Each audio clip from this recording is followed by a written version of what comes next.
Hey guys, how's it going? And today I have a Hindenburg replay, the German Tier 10 cruiser sent in by Subtender Taige. Now, Subtender is very alone on this flank on the Islands of Ice map, and he's going to run into a group of opponents that quite overmatch him, and it's going to be kind of typical Tier 10 cruiser gameplay at the first part because he's going to have to maneuver away from these ships in order to not get himself whacked in the early parts of this match. And he does quite a good job of it, and he actually works his way down this flank later on. If you're looking at the minimap right now, the replay system was glitched when I recorded this, so it doesn't have any of the land masses on it, but it's still okay for looking at the various ship positions that are on the map. So if you're looking at the minimap for the actual map, don't bother. But as you can see, he's run into an Izumo in a Minotaur, and he's already set a fire on the Izumo, which the Izumo has put out. But he's also started to move away, and there's a small hit on the Minotaur, not much damage done there. But he's moving away because he's the only ship on his flank, and he doesn't have any fire support from his team, and he doesn't really want to get caught out by a Minotaur at close range and an Izumo at, well, basically any range. And doesn't look like that salvo hit, so he's starting to maneuver away. That Minotaur definitely has the concealment advantage, as you can see by the Minotaur already disappearing and Subtender still being spotted. And there's the Izumo again, and it looks like there's a destroyer shooting at Subtender from the cap circle. Another good reason why he didn't go near that, because he wasn't going to find the destroyer and fight off those two ships. But now he's undetected, and he's starting to turn in to try to get back towards the team, which has been mostly focusing the B point, but has started to move down to C, leaving Subtender very much alone up here. So the question is, what's going to pop up next for him to shoot at? He hasn't done that much yet, and it's already been 5 minutes into the match. I did start this a little bit ahead because the beginning part of this game was just a lot of driving around. And the Fletcher, which is the destroyer in that cap, sets a fire on the very aft end of the ship. So very lucky from the Fletcher, but very unlucky for that Izumo, who just missed a complete salvo against Subtender. First in the cap circle. High explosive is still loaded because, well, armor piercing isn't amazing against Bao-on battleships. And you can see he's slowing down because nothing can really shoot at him except for that Fletcher currently. And he's going to try to get a fire on this first, which the first is reversing, and so it throws off Subtender's aim, and the Fletcher gets lucky again and sets another fire, this time on the very bow of the ship. Obviously Subtender, fed up with the now spotted destroyer, launches a salvo at it, and takes a small chunk of 1600 HP out of his health bar. Minotaur is still back there, trying to push around that corner. And there's a First over there now too. Of course, that First doesn't look too healthy, but it's still a threat. It still has a lot of guns, and they're still quite powerful. So he's definitely overmatched here. And now he's going to focus the First, because that First might have its damage control off. Or on cooldown, I should say. Heal going off because he has taken a lot of fire damage.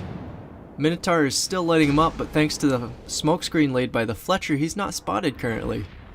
But Minotaur just rolled around the side of the smokescreen, so that little bit of reprieve that he has is now gone, as the Minotaur is now spotting him. And that Minotaur's AP is actually quite damaging to the Hindenburg, mostly because the Hindenburg has a lot of superstructure for it to pen. But of course, the Hindenburg also has 203mm guns, which is a pretty hard counter to the light armored Minotaur, especially if Subtender starts to use the armor piercing. Then again, the 3300 damage from the high explosive isn't too bad either. But now you can see the Minotaur is starting to go broadside to get more guns firing at Subtender, and Subtender's staying angled, but he just loaded the armor piercing. And here comes a salvo of armor piercing for that Minotaur, and you can see Subtender starting to change his speed to throw off the Minotaur still. 8,600 damage from the first salvo. Remember, 7.5 second reload on this ship. And there's 10,000 off its health bar. And yet the Minotaur is still broadside. He hasn't quite figured out that he's not going to out DPS, and there's 15,000. He's not going to out DPS a Hindenburg if he's broadside. He may have taken out another Citadel for 10,000, but he may have taken off a decent part of Subtender's health, but with that final 5,000 he sinks without really taking out anything. He did take out a torpedo tube from the Hindenburg, which is something to note, because while they're 6-kilometer torpedoes, the Hindenburg has a lot of them and they're quite powerful. So if he does get in a brawl with an enemy battleship or something, they become very useful as they do have quite good angles for firing. Enemy Yamato really far downrange. You can see that Subtender is still trying to stay out of the battle as he regains health, just to see if he can get back a lot of what he lost due to that Minotaur continuously pounding him with that really low, or I should say early detonating armor piercing. But he's still basically the only one on his flank, and if he left this area and went down towards, say, the cap in the south, he'd leave his carrier completely open to something like that Fletcher to come around and just completely ambush the CV, with none of his team really being in a position to go over and help him. The Udaloi might be able to, but that also depends if the Udaloi is not fighting in cap by that point. So he's going to turn back and he's going to defend the side and see what he can do around that top cap. Subtender's team may be ahead in ships, but they're down in points because they haven't taken a cap yet. B's been contested the whole game, and the enemy team has had A and C the entire, well, most of the game, even though it looks like C is about to get capped by the friendly team. Let's see, Yamato, First, still a lot of ships over by the A cap way up top. And the battleships are a threat. The Hindenburg does have a turtleback armor scheme, so it doesn't take a lot of damage when it's actually going bow in, and it has a tendency to take normal penetrations rather than full Citadel penetrations, but as soon as it goes broadside, it's able to be Citadel just like any other cruiser. It's not quite as tough as a German battleship, even though it kind of masquerades as a tiny, I guess a first due to its number of guns. But looks like that half-health First is still over there and still alive. He hasn't taken much damage since we've seen him last, and he definitely hasn't healed up too much. And Subtender's going to start with the high explosive, and he's already started a fire on him. Hopefully he'll actually put that out so Subtender can start another one. That First only has a 15-second damage control party activation time, so it'll be quite easy to switch fire between the Suzumo and the First and keep a fire on both of them, if he can actually get a fire on the Izumo, which has now started to turn its attention to Subtender. The First, of course, has not paid any attention, is completely just sailing away, firing at the rest of the team. Definitely, Izumo is not having good RNG today, which is a good thing for Subtender because that Izumo could do a lot of damage to him. Looks like the First has taken note of the cruiser that's trying to burn him down, but it might be too late for him at this point. He does seem to be lacking some support. I mean, he's missed that one, but the Izumo is really low on health, and he's now broadside to Subtender. So Subtender puts a 4K salvo through his side, and since the Izumo still refuses to turn in and go bow on to the Hindenburg's really high alpha damage armor piercing, he's going to be punished for it. He has put out the fire, and wow, that was a Citadel on the First. There's some high explosive to take out the Izumo, but that was an 8,000 damage Citadel on the First from a decent range. It's not like Subtender was anywhere near that First, so that's an extreme amount of luck right there. But back to the high explosive, as the fire on the First has gone out, which, as soon as I say that, Subtender starts another one, which is definitely good for him. That First definitely could go away anytime soon. And it looks like he still wants to be broadside, even though he's seen what that's done to the Izumo and the Minotaur. So he just lost 12,000 health for that. And the other Kafir seems to be beaching himself broadside to Taigei's Hindenburg, and so he's now taking 10,000 damage salvos from Taigei's Hindenburg, and he's not going to last long under the withering fire of the Hindenburg and the rest of the team. 5,000 damage to finish off that tier 10 German battleship. Now that Yamato is reversing way over there. You could see Subtender pick his scope up a little bit to see where he was going, and now he's going to try to launch salvos over the island as he caps the circle to try to get some light damage on that Yamato. There's already 6,000 damage through the side of his ship, and as you can see, Subtender's got himself in a good position now. There's another good salvo into the side, but he's got himself in a good position. He's got the flanks of all these battleships, and despite being alone, there's nothing really threatening him. The friendly team has done a good job of keeping the whole enemy team distracted and definitely taking a chunk out of their health bar as they've defended the B point. And so it's allowed Subtender to kind of work over this cap circle, take each ship on one by one, and now he's taking the cap by himself.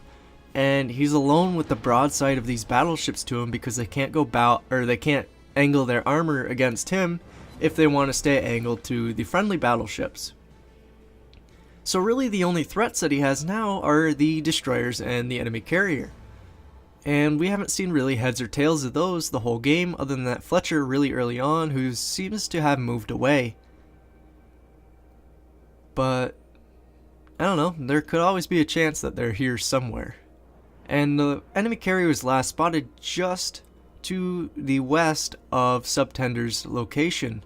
So I'm wondering if that carrier was smart enough to move away. I guess we will see pretty soon because Subtender's pushing up.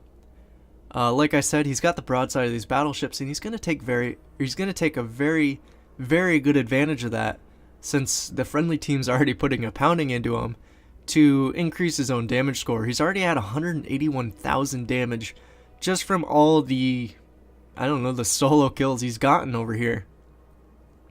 So 3 kills so far and a cap under his belt. So that's all really good for experience. Now he is detected by planes, and there's no enemy planes on the minimap, which is quite interesting because that could mean they're taking off from a carrier since they just randomly popped up. So that carrier could be somewhere close. Both battleships are still broadside to him as the K1st is running away, and high explosive out to try to light the K1st on fire. There's one of the enemy DDs that's left. Fire on the K1st. I don't think we can hit that destroyer, but I don't think that'll be a problem. And the carrier just got spotted directly north, and there's the Taiho. Really bad positioning on his part. I know he probably didn't suspect that one lone cruiser would push his flank, but it's not going to end well for him, just like it didn't end well for that Kagero that was just spotted. So Subtender, since the Yamato doesn't have an angle of sight on him and he has no clue where the last enemy DD is, has switched his fire to the biggest threat currently, which is the Taiho that just bombed him. And he's getting a little bit of damage with the armor piercing, but it's not doing damage. Well, at least his 2 front guns haven't done quite enough damage to actually look like he's going to kill this carrier anytime soon, except for now when he actually citadels it. So if he can keep hitting that one spot, he'll citadel that more, but of course the Taiho starts to turn away, and with the Taiho's deck being armored, it's quite hard to actually penetrate through the deck. And looks like he bounced all those shells off the Taiho. So, high explosive loaded again since the Taiho is angled. The torpedo bombers are coming in, but Taigei's going to dodge the first salvo. Will he dodge the second though? Because it looks like the carrier saved them. Both planes got shot down, so that's no threat anymore. Enemy Yamato has now come out from behind the island, and there is the one torpedo salvo he had from that side. Looks like the friendly IO is going to sink, but he could have had 10 or 8. I think it's 8 torpedoes coming from this side of his ship, but now he can't spread out the torpedoes. He has to hope that the Yamato runs all the way into them, or he has to get the ship turned around. Because really early on, that Minotaur took out that torpedo, and if he had fired a second spread just behind that, he would have gotten a hit into the Yamato. But of course, the Yamato has now turned its attention to the threat at hand from the charging German cruiser.